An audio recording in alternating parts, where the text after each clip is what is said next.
और मेरा भाई सुपरस्टार आज का आईफोन है ये पूरा छाया हुआ है, हर जगह समर समर चलते रहता है। तो दिल से यही है कि मेरा भाई ऐसे ही आग लगाए रहो आप, ऐसे ही पूरी दुनिया पे विजय हासिल करिए आप।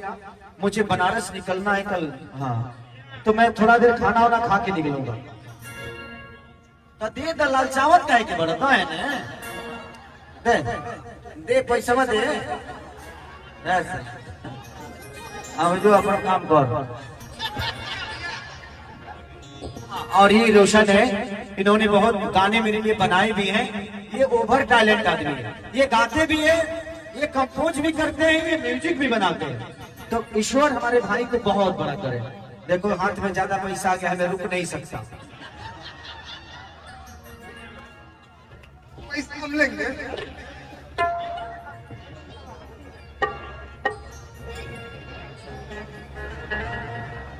माइक किसको दूं?